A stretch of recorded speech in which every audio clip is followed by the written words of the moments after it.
S-300, S-400, Buk, Pantsir, Tor systems. Ukraine Security Service details air defense losses inflicted on Russia. Welcome to the debate. Today is Tuesday, January 20th, 2026. Before we dive into the analysis, a quick reminder for those of you standing with Ukraine and global security. Subscribe to Defense Reports. It's your go-to source for timely, in-depth military and defense reports. I'm Alex. Join me with Arya in the latest from Defense Report for a sharp, no-nonsense breakdown of the latest in global defense news, military technology, and strategic developments. And today we are dissecting the bill that has finally come due for the Kremlin. Yesterday, the SBU, Ukraine Security Service, released this just comprehensive report detailing the systematic dismantling of Russia's most advanced air defense assets throughout 2025. The headline figure is a staggering $4 billion in destroyed hardware. It is a massive bill, Alex. And when you look at the itemized receipt, this isn't just about the money. The list of destroyed equipment, it reads like a catalog of the Russian military-industrial complex's greatest hits. We aren't just talking about rusting Soviet stockpiles here. We're talking about their cutting-edge, export-grade technology. Exactly. And on today's show, we're not just going to count the wreckage. We're going to break down the how, and, more importantly, the so what. We're going to get into the details of Operation Spiderweb, which is a truly cinematic operation, where Ukrainian intelligence smuggled drones 4,000 kilometers into Russia using, well, innocent-looking commercial trucks with secret roof hatches. And we'll also be stress testing the blind giant theory. This is the idea that by surgically destroying specific high-value radars like the Nebo-M and the Podlet, Ukraine has rendered massive S-400 batteries effectively useless, leaving them as billion-dollar lawn ornaments. And finally, we have to talk about the corridors of silence. The theory that these strikes are not just attrition for the sake of numbers, but a deliberate, almost engineering effort to carve safe paths for deep strike weapons to hit factories like Atlanta Aero. But, and this is a significant but that we really need to address, we have to ask if this $4 billion hole is actually stopping the Russian war machine. Or, are they simply absorbing the cost, ignoring the efficiency loss, and firing blindly with even more volume? See, I look at this report and I see a confirmation of a catastrophic, systemic failure for Russia. One that fundamentally alters the strategic balance of the air war. The myth of the impenetrable Russian sky is, it's gone. And I come at it from a slightly different angle. I see severe tactical losses, absolutely, but I also see a Russian integrated air defense system, an IADS, that is massive, redundant, and adaptable. And it's supported by a war economy that prioritizes volume over high-tech perfection. The bear might be blind in one eye, but it's still swinging the hammer, and it's swinging hard. Okay, let's get into the positions then. I want to start with the significance of this SBU report that was released yesterday, January 19th. This isn't just a claim of, hey, we hit some stuff. This is a blueprint of a dismantled network. The figure is $4 billion. We are looking at the destruction of S-300s, the vaunted S-400 Triumphs, Buk-M 1s and M2s, Tors, and Pantsirs. The SBU's Alpha Special Operations Center has effectively used what we call affordable mass, cheap drones, to dismantle platforms that cost hundreds of millions of dollars. The sheer variety of systems hit is notable. It suggests Ukraine isn't just hitting the front line, they're hitting the rearguard logistics and the point defense systems too. Precisely. The key takeaway for me is the systemic effect that's mentioned in the report. Ukraine is no longer just defending its own airspace. They are dictating where Russia is blind. When you take out a strategic asset like an S-400 battery, you aren't just destroying a vehicle. You are opening a window of opportunity that didn't exist before.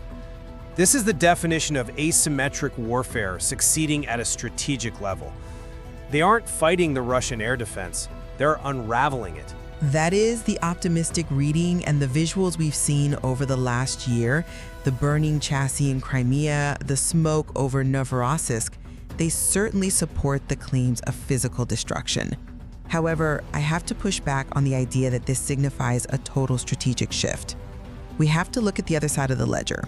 While Ukraine is punching these holes, Russia launched over 5,300 Shahed drones and 148 ballistic missiles in October of 2025 alone. The volume is undeniable, but efficiency matters. But does it? That October figure was a record high. If the Russian air defense network is collapsing, why is their offensive output increasing?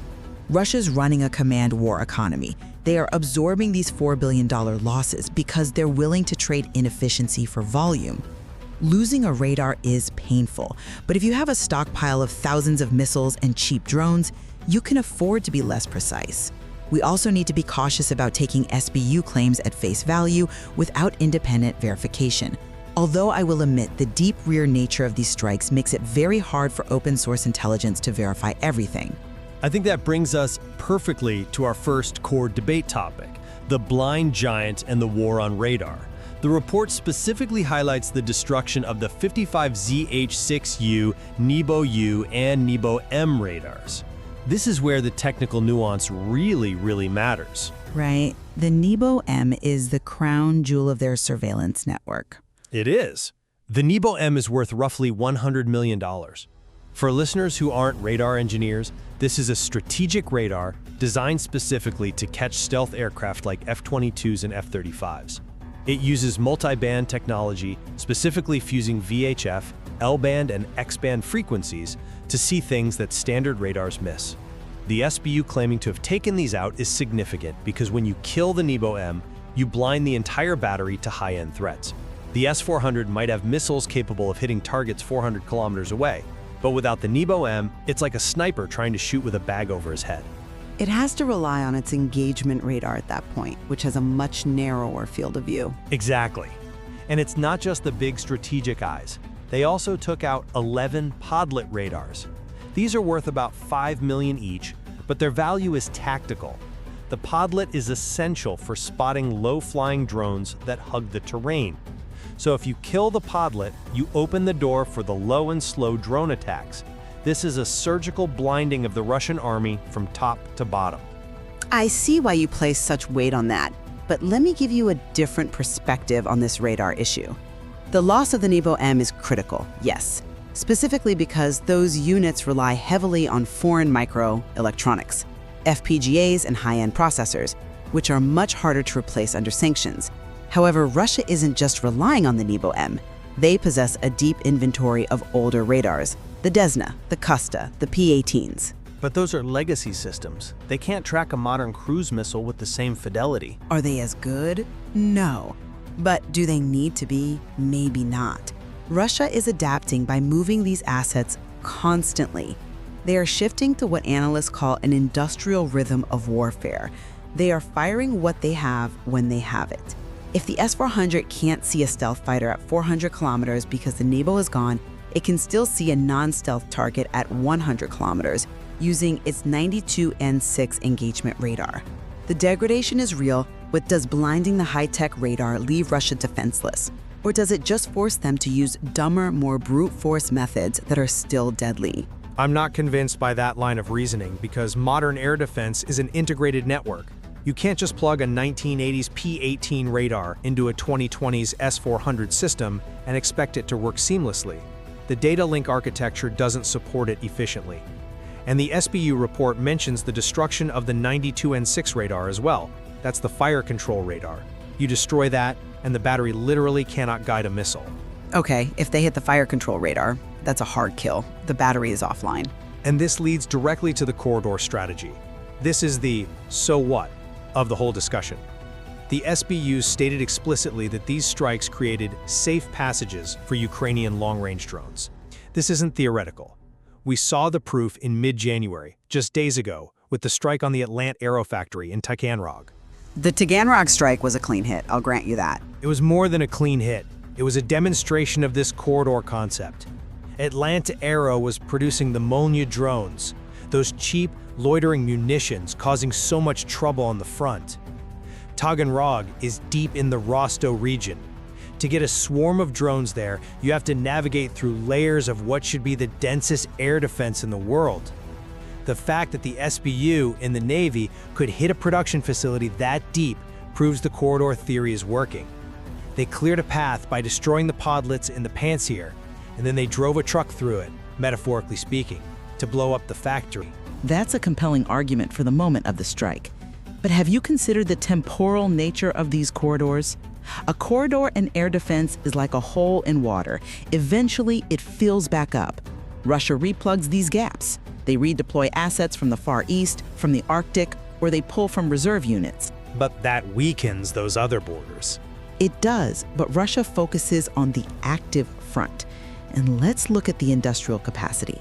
Yes, Atlanta Aero was hit, but despite these so-called corridors, Russia has increased Shahed production to something like 30,000 annually, largely from the Alabuga facility, which is much further east. A corridor is a temporary tactical window. It closes quickly. If you can't sustain the destruction of the factories themselves faster than they can be repaired, the corridor is just a momentary reprieve, not a strategic victory. But the SBU is proving they can reopen those corridors at will. They aren't just waiting for gaps, they're making them. And speaking of audacious ways to bypass air defense, we have to talk about Operation Spiderweb. This part of the report, honestly, it just shocked me. This is the one that reads like a spy novel. It's almost hard to believe until you see the footage. It really is. June 1st, 2025, the SBU finally revealed the details. They smuggled FPV drones 4,000 kilometers into Russia, all the way to Irkutsk and Murmansk. And the delivery method? They hid the drones inside the false roofs of wooden cabins loaded onto commercial trucks. It's incredibly inventive. It exploits the sheer size of Russia and the impossibility of checking every single cargo truck on the highway. Exactly. Innocent-looking trucks just driving across Russia for days. Then, near the air bases, the roofs open up remotely mechanized hatches, and 117 drones swarm the airfields. They hit the Tu-95s and Tu-22M3 strategic bombers. This was a humiliation of the FSB and Russian internal security. It showed that no matter how many radars you have on the border, you can't stop a threat that is already inside the house. I come at it from a different way regarding Spiderweb. I view it as a massive security failure for Russia, absolutely. Heads rolled for that in the internal security services. But I do warn against counting on trick plays to win a war. That was a one-time shock event. But it forced a redeployment. It did. But what happened afterward? Russia moved its strategic bombers even further east to the Ukraine air base in the Amur region. They dispersed the fleet, the shock value was high, and the Pearl Harbor comparisons by the mill bloggers were flying around. But the Tu-95s are still flying today. The missile salvos continue. Asymmetric warfare like trucks with hidden drones is brilliant, but does it effectively counter strategic aviation permanently? Or does it merely harass a force that has the strategic depth to retreat deeper into the continent where Ukraine can't easily reach? Well, even if they retreat, that reduces their operational tempo. A bomber flying from the Far East takes significantly longer to reach its launch point than one flying from Murmansk. That adds flight hours, fuel costs, and most importantly, wear and tear on airframes that, as we know, they cannot replace. The Tu-95 bears an ancient airframe. Every extra hour of flight brings it closer to structural failure. That is true regarding airframe fatigue. They are flying the wings off these things. And this brings us to the $4 billion question, the economic asymmetry. The cost disparity here is just wild. Ukraine is using indigenous drones like the FB-2 and the new Flamingo cruise missile. The Flamingo has a unit cost of around $500,000. It's cheap, effective, and capable. The affordable mass doctrine in action. Exactly. You use a $500,000 missile or a $2,000 drone to destroy an S-400 battery worth up to $1.2 billion, or a Nebo-M worth $100 million. This creates a fiscal imbalance that Russia cannot sustain. They are burning through cash and, more importantly, high-tech components they cannot easily replace due to sanctions. They're bleeding money to shoot down cheap drones. I'm sorry, I just don't buy that the cost ratio is the deciding factor for Russia. I call this the economic hammer doctrine. Russia is willing to spend blood and treasure inefficiently. We've seen this time and time again in Russian military history. History is one thing, but modern economics is another. Not for a regime that has transitioned to a total war footing. Yes, they are expending more interceptors than they produce. Yes, the S-400 is expensive. but they are sourcing low-tech solutions. They're relying on sheer mass. Sanctions hurt, but the supply chain for components via third parties, through Central Asia, through illicit networks, is still leaking. We know they are getting chips. Money matters less to a regime that isn't looking at a balance sheet. They're looking at a map. And on the map, they are still holding ground and launching missiles. But there's a breaking point. You can't print high-end radar sets. You can't conscript microchips. At some point, the hole in the sky becomes too big to cover with bodies or dumb bombs. And you can't ignore 5,300 Shaheds a month. That is the reality on the ground. That is the volume that overwhelms the defense. That is fair, and I think that tension is exactly where we find ourselves, so let's look at the trajectory. 2025 was the year the SBU proved that Russia's impenetrable sky is a myth. They didn't just poke holes at it, they tore a $4 billion hole right through the center. The loss of that high-end gear leaves Russia vulnerable to this new wave of Ukrainian long-range weapons like the Flamingo. If you can't see the threat because your Nebo-M is a burning pile of scrap, you can't stop it. That's a valid point. However, I would summarize it by saying that while the technological degradation is severe, the Russian bear is still mauling. The disconnect between blinded radars and the continued intense missile campaigns, those October 2025 records, shows that this war is far from over. The Russian system is mutating.